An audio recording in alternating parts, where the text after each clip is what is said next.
falando conosco desde o começo desse culto.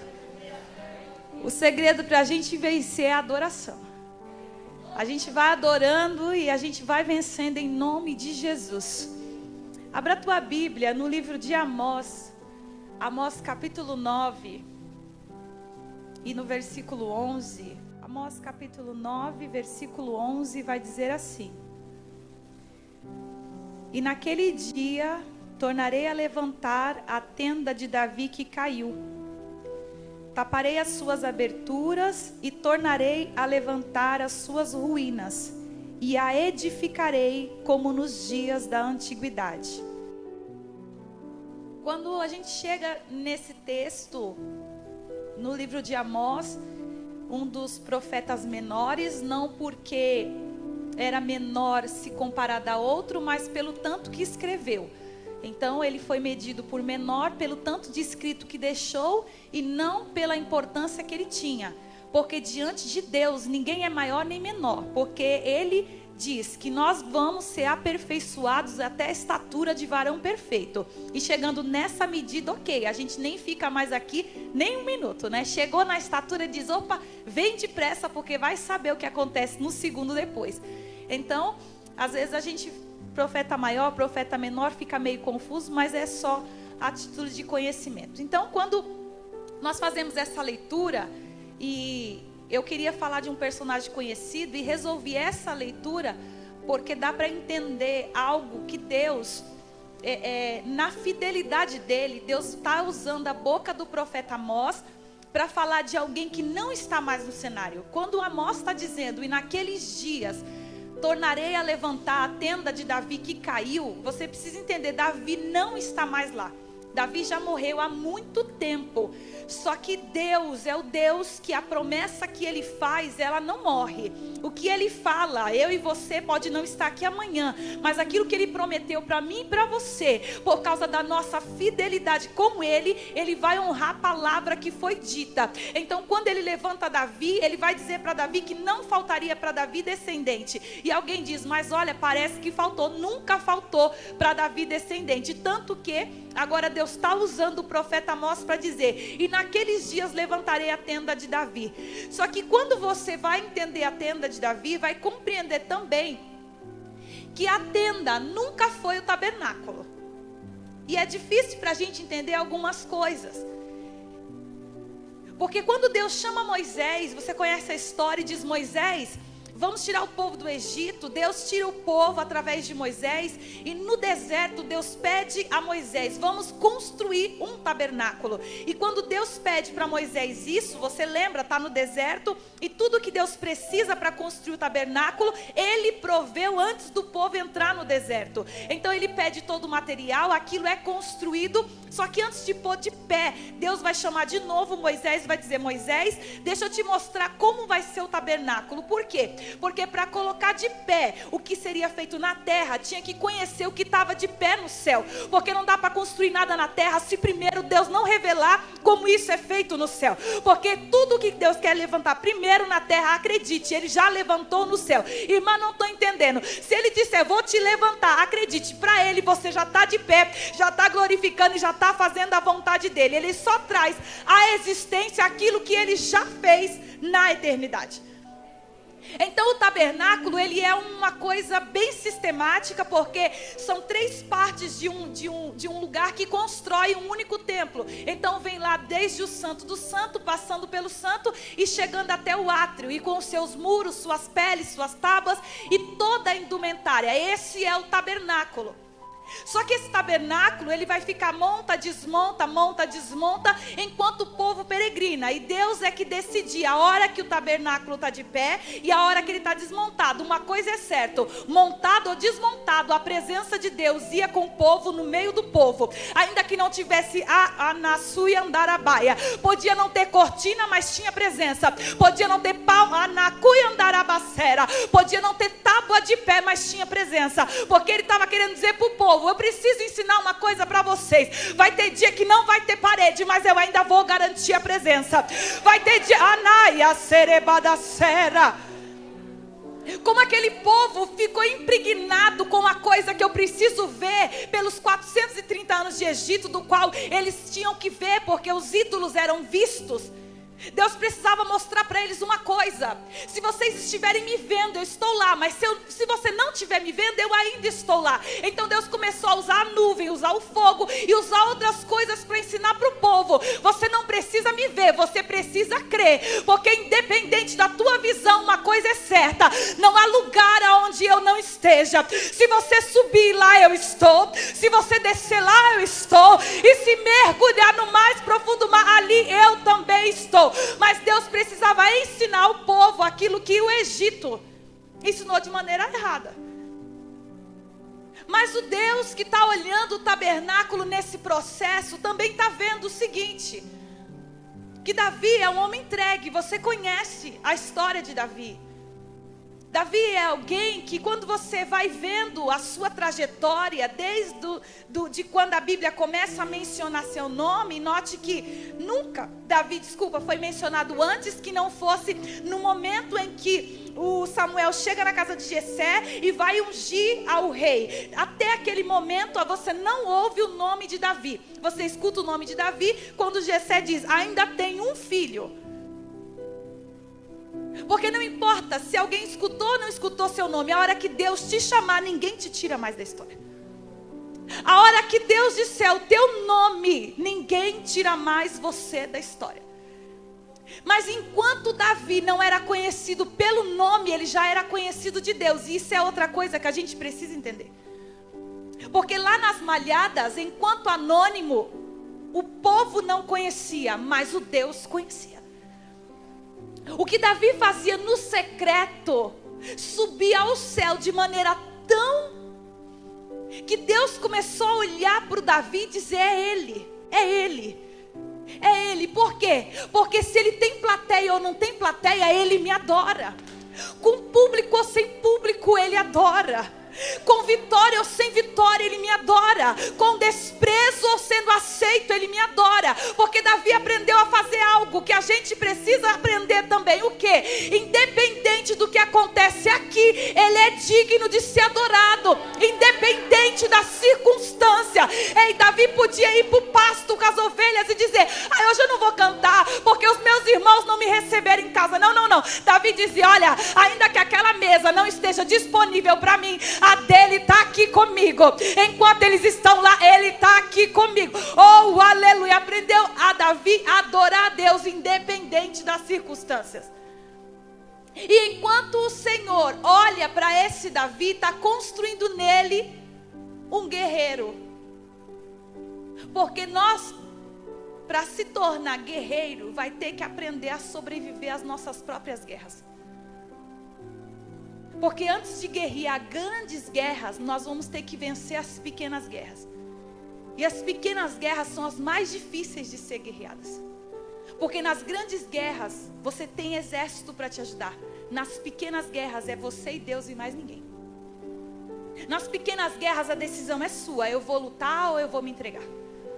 Nas pequenas guerras eu vou mudar ou vou ficar assim mesmo. Nas pequenas guerras acordei de manhã, levanto e decido que o dia está na mão de Deus e vai ser do jeito que Ele quer, ou vou ficar olhando para o problema e chorando por ele, pensando que ele nunca vai passar. As pequenas guerras podem parecer pequenas, mas são elas que vai determinar se você está preparado ou não para as grandes guerras. Enquanto ele está ali, o Senhor está olhando para ele. Está olhando ele fazendo o quê? Deixa eu ver quem é você quando eu disse que você é e todo mundo acha que você não é. Deixa eu ver quem é você, apesar de não estar, apesar de não te convidarem e apesar de tudo. Deixa eu ver quem é você. E Davi está querendo saber: deixa eu ver quem é Deus. Deixa eu ver se ele aceita a minha adoração. Deixa eu ver se ele aceita o meu louvor. Enquanto ele cantava os seus salmos no meio do pasto, sem plateia, sem público, Deus está olhando e dizendo: vou te escolher para uma grande obra. Ele não sabe disso, mas Deus já sabe que ele é o escolhido. Vai passar o tempo. E no tempo passando, quem está reinando é Saul. Você conhece a história. E enquanto Saul reina, Saul não está preocupado se tem presença ou se não tem presença. Saul está preocupado se tem cadeira, se tem coroa e se o povo está gostando dele. Então, nos 40 anos que Saul governa, ele nunca se importou se a presença de Deus estava lá. E nos 40 anos governou sem a presença de Deus lá. E enquanto eu estudava e pensava sobre esse texto, pensei o quão danoso é a gente receber algo de Deus e exercer o que Ele nos deu sem a presença dEle. Porque o lugar que Saul está foi Deus que deu. Foi Deus que colocou. Só que a cadeira sem presença é um lugar perigoso demais. Porque ele tinha o poder sobre todo o povo, porque quem deu foi Deus. Só que tudo que Deus nos dá é perfeito desde que a presença fique dentro de nós para nos ensinar como utilizar aquilo que Ele nos deu. Saul está governando sozinho, sem presença. E o céu? E o céu está de olho nele. Só que o céu espera 40 anos para tirar ele da cadeira que o próprio céu colocou. E você pode pensar, poxa, Deus não sabia que Saul não estava nem aí com o povo, nem aí com a obra, nem aí com a presença? Deus sabia. Só que Saul está sentado naquela cadeira porque um dia Deus olhou para o povo e disse: vocês têm certeza que querem esse homem governando sobre vocês? Vocês não sabem que ele vai ser duro, que ele vai ser pesado e que ele vai subjugar vocês? E o povo dizendo: queremos. Então quem está sentado lá está pelo pedido do povo. E o Deus que está no céu está deixando acontecer do jeito que precisa acontecer. Por quê? Porque enquanto Saul está sentado no trono, o povo precisa lembrar: um dia não tinha ninguém na cadeira de baixo, mas nunca faltou rei na cadeira de cima. E eu desprezei o trono de cima, achando melhor cultivar o trono de baixo. E quando o trono de baixo se torna maior do que o de cima, a gente sofre, a gente padece. Por quê? Porque onde não tem presença, há dureza de coração. Aonde não tem presença, não há compaixão, não há misericórdia. Aonde tem presença, na Massuiandaia, aonde não tem presença, existe só uma preocupação: sai comigo no meio do povo, importa que eles pensem. Não importa qual é a verdade, importa o que pensa. E aí eu vou entendendo uma coisa: nem para tirar o que não presta, Deus tem pressa. E às vezes a gente fica: Deus, você não está vendo? Senhor, olha o que está acontecendo. E Deus sem pressa. Porque quem está na eternidade não tem relógio dizendo: olha, 10 horas, 11 horas, 4 horas, janeiro, fevereiro, março. Não, quem está na eternidade é eterno. Não existe pressão de dia e noite, de final de semana, de fim de ano, de meio de ano. Não existe pressão no céu. O céu é absoluto, sereno, tranquilo, em paz e reina em perfeita ordem. Nada que acontece aqui abala a estrutura do reino do céu. Nada. O céu ainda é governado pelo mesmo rei, sentado na mesma cadeira, com o mesmo cetro na mão e revestido do mesmo poder e da mesma autoridade. Mas enquanto ele permite, ele está ensinando para o povo uma coisa: o quê? Vocês têm um rei bom, misericordioso, mas ele não está nessa terra.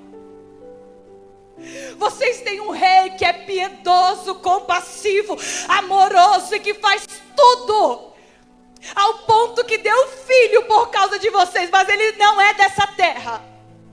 Não entregue coração na mão de homens. Eles não sabem o que fazer com o teu coração. O Senhor diz: de todas as coisas que deve guardar, guarda o teu coração. Guarda o teu coração. A palavra de Deus diz: uns confiam em carro e outros em cavalos. Ai, é a sua andaia. Mas eu farei menção ao nome do Senhor Jesus. Na oração que eu escutei aqui, eu escutei uma oração de guerra que dizia: Senhor, nos livre das depressões que têm tomado a terra. E as depressões que têm tomado a terra são de corações entregues entregues à mão de homens. Adarabaceradaia. Porque quem confia no Senhor nunca se frustrou, nunca se decepcionou e nunca naia serebaia. Quem confia nele.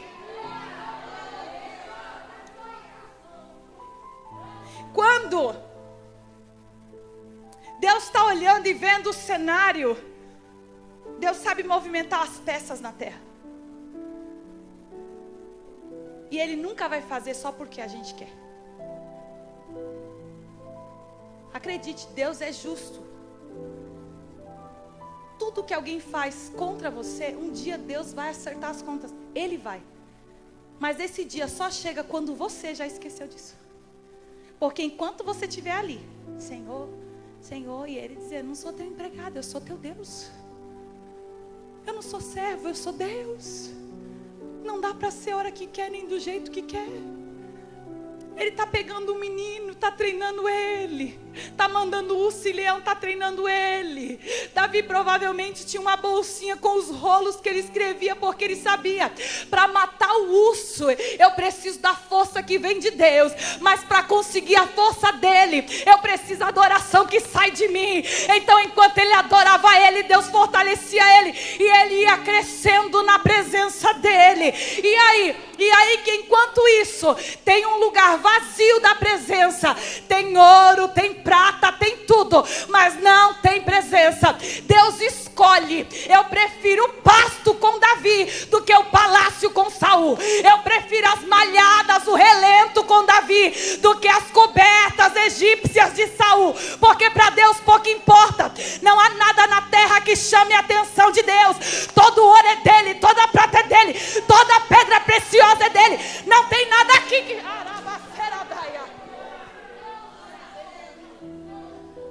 Deus não se impressiona com nada que a gente faz, nada.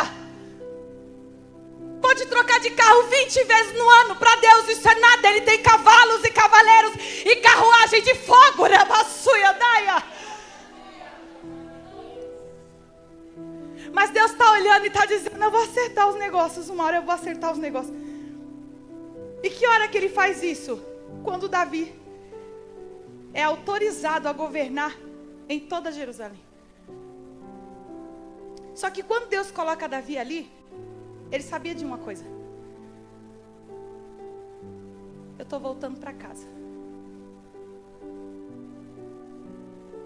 Porque desde quando a arca se perdeu, e como o povo tinha a presença focada no objeto, há anos a presença não vinha para casa. Deus sabia, eu estou levando alguém para governar, que antes de ser rei, já me adorava. Eu sei quem ele é. Deus dá para ele a cadeira. Você não vê Davi fazer nada antes de dizer, vamos buscar a presença. E alguém podia dizer, Davi, esse reino está funcionando 40 anos sem presença. Ele disse, está certo, está funcionando. E funcionar não significa edificar e nem crescer. Porque tem coisa que funciona sem presença, mas só funciona. Irmã, tem certeza disso? Tem. Vou te dar um exemplo. Alguém sofre um acidente por qualquer motivo. E ele precisa colocar uma parte do seu corpo mecânica. Uma perna, um braço, não importa. Vou colocar para você uma perna, meia perna mecânica. Ele vai fazer fisioterapia, ele vai se adaptar à perna. Porque de princípio ele não vai saber andar com aquilo, porque aquilo é estranho para o corpo dele. Mas depois de muito treinamento, ele vai aprender a andar com aquela perna como se fosse dele. Então alguém olha para ele andando em movimento, está dizendo, o corpo está funcionando, mas o céu sabe, funciona, mas não tem ligação. Funciona, mas tem uma parte ali que não sente o que acontece em todo o resto.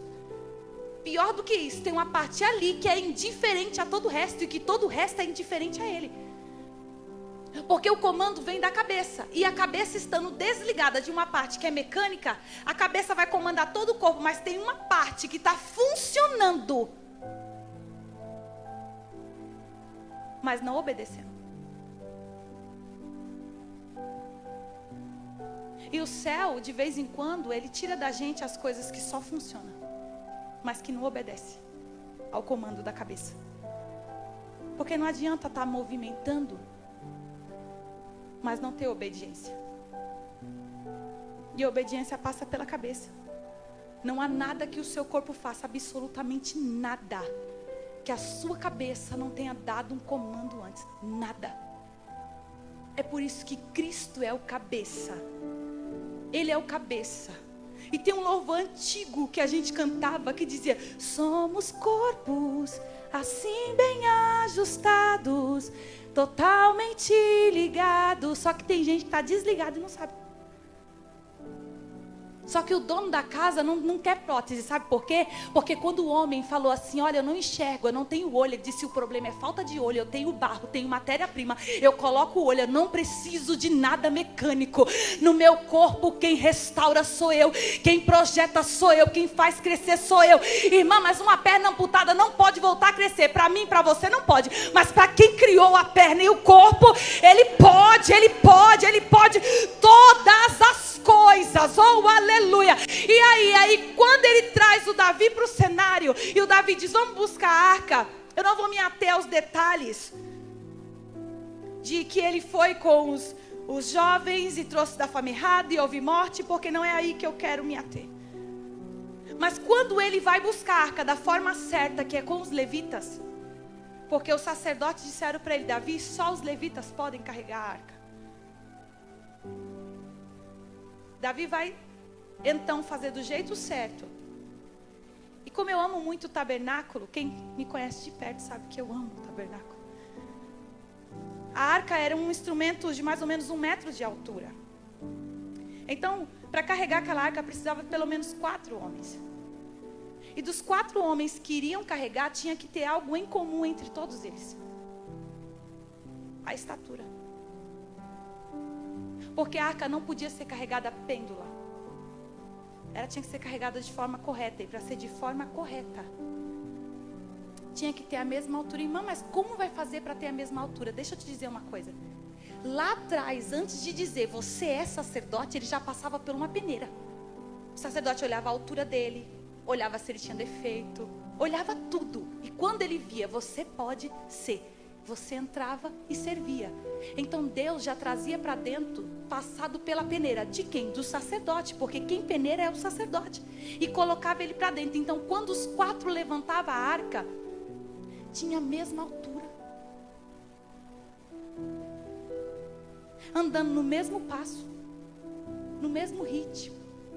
Não dava para um dizer: eu quero ir mais rápido, e o outro: mas eu já não quero, quero ir mais devagar. Não, para carregar a presença, precisávamos estar no mesmo propósito, andando na mesma direção, na mesma estatura, entendendo, enquanto todo mundo está carregando peso aqui embaixo, a glória dele está brilhando aqui em cima. Enquanto tem gente com o ombro doendo, porque talvez você não saiba, aquilo era feito de ouro puro, era pesado. Então alguém pagava o preço da dor. Para quê? Alguém olhava e dizia: é tão bonito carregar a arca, mas ele sabia: eu bem sei a dor que eu estou sentindo no meu ombro, do peso da presença. Porque não dá para carregar a presença e dizer que não sente nada. Todo mundo que carrega a presença sabe, tem o peso carregar a glória de Deus. E aí que enquanto eles estão indo para o templo, Davi não tinha tabernáculo. Ele não tinha. O tabernáculo era de Moisés. O tabernáculo se perdeu. Quando? Quando a arca se perdeu. Porque se você tira a presença, o resto, com o tempo, se acaba. Ninguém precisa fazer mais nada. Só tira a presença e espera para ver o que acontece. Não dura. Não fica, porque quem atrai a gente para cá não é o louvor, não é cantor, não é pregador, é presença. É a presença que faz a gente voltar a cada dia, a cada culto. É a presença que nos traz para a oração e leva a gente para a intimidade. É a presença, é ela que mantém a gente aqui desde o dia que a gente levantou a mão até agora. Então o Senhor está olhando para Davi e está dizendo: tabernáculo você não tem, mas ele fez lá uma tenda. E uma tenda é uma tenda, era uma lona esticada. Só que Deus disse para Moisés: Moisés, montarás assim, farás o santo do santo, coloca a cortina, a separação, depois coloca santo, mesa, pães, altar de incenso, depois altar de holocausto e bacia. Bem, não tem nada disso na tenda de Davi. Só que Davi disse para o Senhor: Com palavras, não está escrito. Com atitudes. Chamou a turma de levitas e disse, vem cá. Deixa eu explicar um negócio para você, ok? Preciso de 24 turmas. Para quê? Eu vou fazer 1 hora de adoração. A cada 24 horas eu vou tocar todo mundo. Entra outra turma, adora 1 hora, sai todo mundo, entra outra turma, adora 1 hora, sai todo mundo, entra outra turma, 1 hora, 1 hora, 1 hora, e por 24 horas. Então tinha alguém lá adorando, glória, glória, aleluia, glória, glória. Só isso aí, não é? Tá bom, então já deu sua hora, pode sair, já vem outro, santo, santo, santo, santo. Aí saía outra e entrava Maria, entrava e saía, entrava e saía, entrava e saía. E o céu dizendo, ok, não tem candelabro, mas tem adoração. Ok, não tem mesa, mas tem adoração. Ok, não tem cortina bordada, mas tem adoração. Ok, não tem pia de bronze, mas tem adoração. Ok, Davi, eu estou abrindo mão de um pouquinho de conforto ali, de um pouquinho de ouro ali. Mas Davi, o que eu não posso abrir mão é de adoradores. Davi supriu a riqueza com adoração. Davi colocou Deus no meio de um lugar e disse, adora, adora, adora. Por quanto tempo? Por 24 horas. Eu não aguento, é por isso que é revezamento. Enquanto um sai, outro entra e outro sai. Mas importa é que enquanto isso, 24 horas, adoração, adoração, de dia e de noite sem parar. Por que que Deus permitiu a arca debaixo da tenda? Porque Davi deu para Deus a única coisa que Jesus disse que o céu está procurando. O Pai procura tais que o adorem em espírito e em verdade. Porque castiçal lá tem, candelabro tem, mesa tem, pão tem, mas ele queria achar adorador. E Davi disse, Senhor, a adoração está garantida na minha tenda. A adoração está garantida na minha tenda. Senhor, eu quero E é interessante que naquele dia Davi, aí eu vou ter que cair exatamente na leitura bíblica que a Maria fez. Porque enquanto Davi está vindo, ele está vindo com quem? Com uma arca. E ele vai cantar os Salmos 24. Levantai, ó portais, as vossas cabeças. Levantai, ó entradas eternas. Porque vem aí o Rei da Glória. Quem está na porta nunca abriu a porta. Porque 40 anos nunca precisou abrir a porta. Mas Davi está dizendo, ele é o Rei da Glória. Ele está chegando. Ele está chegando. Ele está chegando. Ribaxu e Andarabaia. Davi sabia. Ele só me escolheu porque sou adorador. Então eu não vou mudar a essência de quem eu sou. Porque o palácio precisa da minha essência, e não eu chegar lá e começar a ficar com as características de quem está lá dentro. Se Deus quisesse Saul, manteria Saul. Deus queria trocar. Deus queria algo novo, que ele encontrou em Davi lá no pasto. A adoração. Davi constitui porteiro, tesoureiro, tocadores. E alguns deles eram chamados de esforçador do tom. Esforçar o tom. Pelo próprio nome você consegue entender. Esforçar o tom é aquele que canta um pouco mais alto. Porque às vezes, Maria, alguém vai desanimando. Aí precisa de alguém no meio para esforçar o tom. Às vezes está um lá. Aí chega o outro animado no meio, ele fala, meu Deus. Porque em todo lugar Deus levantou os esforçadores de tom, Maria. Em todo lugar, Nídia, em todo lugar. Em todo departamento da igreja tem aqueles que esforçam o tom. Tem aqueles, irmã, em todo lugar. Alguém diz assim, olha, a gente vai precisar tirar todas as cadeiras do lugar. Alguém diz, é muita cadeira. Aí chegam falando, tá bom, onde que é para colocar? Já vai pegando. E alguém diz, meu Deus, então vamos fazendo. Por quê? Ele esforça o tom. Ele dá o tom. E Davi sabia. 24 horas, 7 dias por semana, de vez em quando alguém cansava. E ele dizia, ó, você que eu chamei para esforçar o tom, quando vê alguém esmorecido, já vai do lado. E canta com vontade. Às vezes você não entende por que Deus coloca você perto de gente esmorecida. Você fala, meu Deus, parece que está todo mundo morto na minha volta. E Deus está dizendo, eu te chamei para esforçar o tom. Eu te chamei para esforçar o tom. Narabaçu e andarabaia.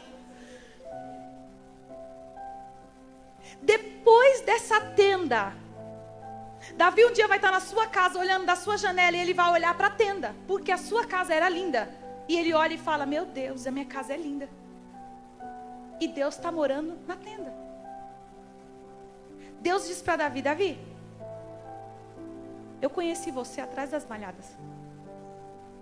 É como se Deus falasse, Davi, deixa eu te dizer uma coisa. Quando eu te conheci, você não tinha nada para me dar, nada. Nada, você não era nada, nem ninguém. Mas ainda assim eu te escolhi. Eu te chamei, ninguém conhecia o teu nome, ninguém dava nada por você. Eu te dei valor quando ninguém mais te dava valor. Então, apesar de você estar no seu palácio com os seus servos, não se esqueça aonde foi que eu te achei e de onde foi que eu te tirei. Oh, aleluia! E aí ele diz, Senhor, me deixa construir para ti uma casa, porque eu não consigo estar numa casa e ver o Senhor numa tenda. Ele diz, você não. Mas vou permitir o teu filho. Mais 3 minutinhos. Se Davi fosse como eu sou, eu, Viviane, eu ia dizer, tá bom. Se o Senhor não quer que eu faça, eu não vou fazer.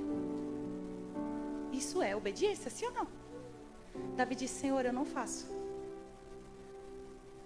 Mas eu vou começar a trabalhar.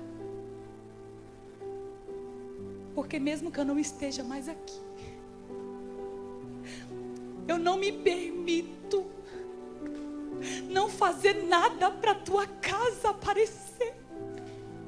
Senhor, independente do nome que vai ficar registrado lá na frente, eu vou começar a juntar tesouros para a tua casa. Independente se a glória vai ser minha ou de qualquer outra pessoa, não importa.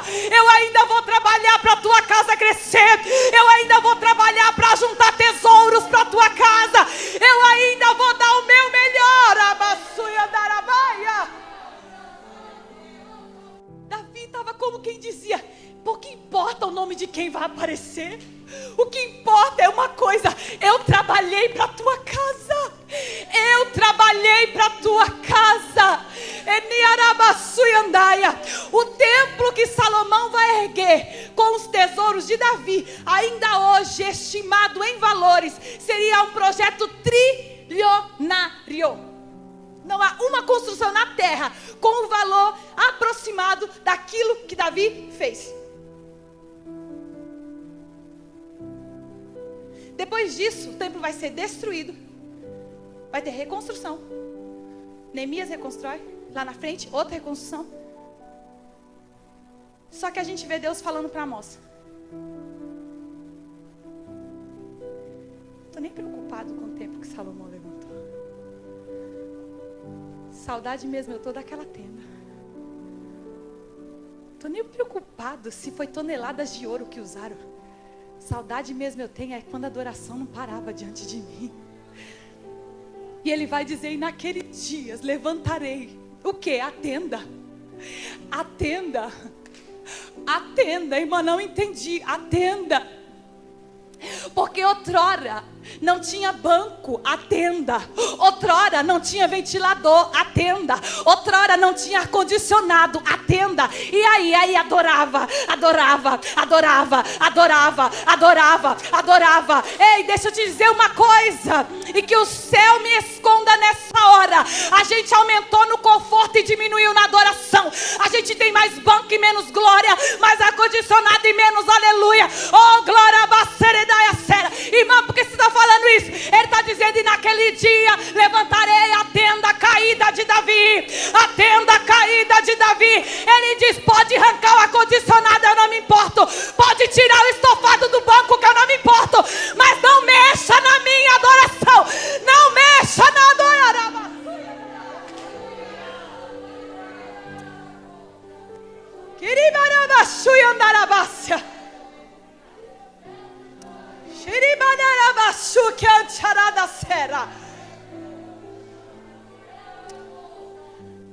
Levanta a adoração. Mas não tem muito dízimo para dar. E ele está preocupado com isso não. Levanta a adoração.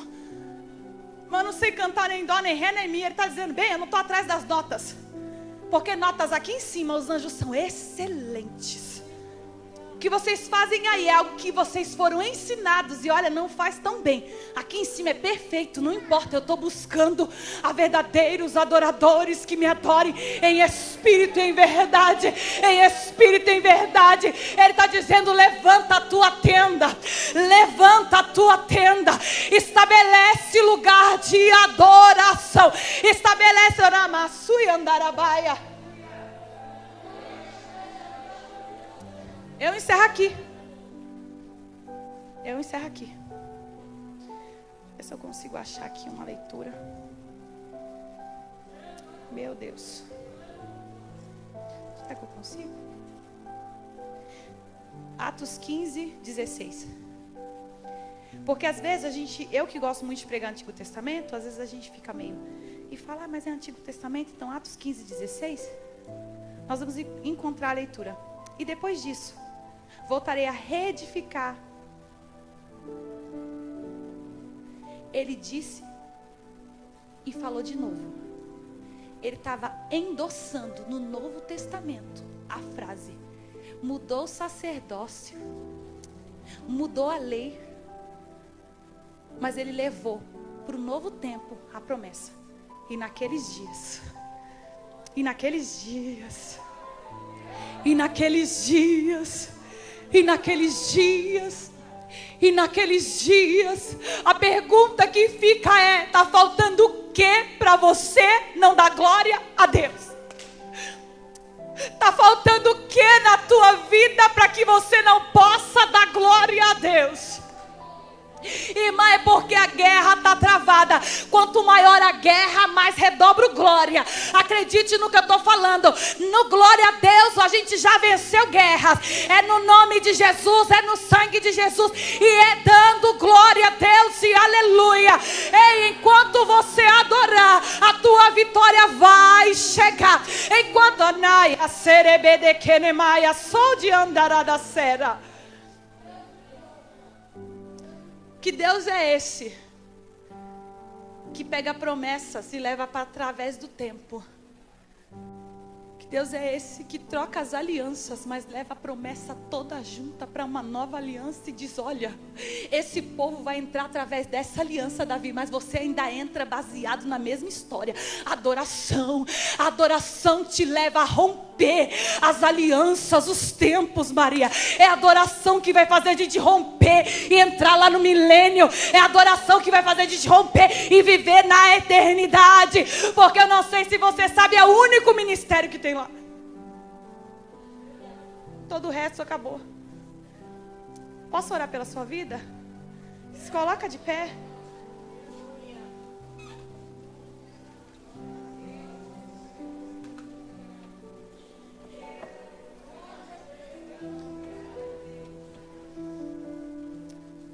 Mas está falando isso, você sabe o que é guerra? Bem, algumas guerras tenho vivido, mas particularmente hoje, antes de poder vir para esse culto, aconteceu tanta coisa naquele serviço, que todo o cenário era: você não pode sair daqui. Você não pode. O que aconteceu naquele lugar era coisa de eu ligar para alguém e falar: olha, infelizmente não vou poder estar aí. Só que eu comecei a bater o pó. Bater o pó. Falei: eu não posso, ele pode. Eu vou fazer para ele o que eu posso. Eu vou adorar enquanto eu posso. Eu vou dar glória enquanto eu posso. Porque tem uma palavra que diz: para a terra para onde tu vai, na tumba fria ninguém glorifica a Deus. Eu vou dar glória hoje, eu vou exaltar hoje. Oh, Diarabaçu e Andarabaia. Ei, você pode não estar vendo, mas já vai dando glória pela visão que você... Ai, Andarabaxere Queremaia. Feche os teus olhos. Senhor meu Deus, nós estamos aqui, Senhor, não para outra coisa senão para te adorar. A tua palavra diz, Senhor, não a nós, mas a ti seja toda honra, toda glória, poder, majestade, domínio e força. Ó Deus, é por causa de ti, por ti e para ti que estamos aqui. Senhor, nem tudo que a gente passa a gente entende, mas Senhor, a glória está em mesmo sem entender, não deixar, Senhor, que a adoração saia da nossa boca, que a alegria de te servir saia do nosso coração. Ó Pai querido, quando falta força, Senhor, para as pernas, ó Deus querido, levanta, Senhor, guerreiros que nos ajude, Pai. Ó Senhor, quando os braços ficarem cansados na lida e no remo, Pai, envia, Senhor, os teus anjos, Senhor querido, para ajudar, Senhor, a gente na peleja. Ó Pai querido, porque nós cremos, Senhor, que tudo que glorifica o teu nome, Pai, o Senhor é quem faz, o Senhor é quem pode. Ó Deus querido, cobre, Senhor, esta igreja com o teu sangue, cobre as nossas vidas, Pai, com o teu precioso sangue. Ó Pai querido, quantos estão aqui dentro, Pai, oprimido, abatido, angustiado, e a angústia tem roubado a adoração da sua boca. Mas, ó Deus, em nome do teu Filho Jesus, ajuda-nos, Senhor, nesta tarde de hoje. Ajuda-nos, Senhor, tira todos os grilhões, toda a cadeia, todo jugo, Pai, toda corrente, cadeias e cadeados de bronze, Pai querido, para que a adoração possa chegar, Senhor, no teu trono. Ó Pai querido, visita, Senhor, esta casa. Visita, Senhor, este teu povo, Pai. Senhor, uma coisa nós sabemos, Senhor, somos totalmente dependentes de ti. Pai querido, assim, Senhor, como aquele publicano que dizia: tem misericórdia de mim, tem misericórdia de mim, tem misericórdia de mim. Assim somos nós diante de ti, Senhor, porque a tua misericórdia é a causa, Senhor, de nós não sermos consumidos, ó Pai. E nós glorificamos o teu nome, exaltamos o teu nome, Pai. E assim seja, para a honra e para a glória do teu nome, Pai. Recebe, Deus, a adoração e o louvor do teu povo neste dia, Pai. É o que te pedimos em nome de Jesus. Amém. Amém.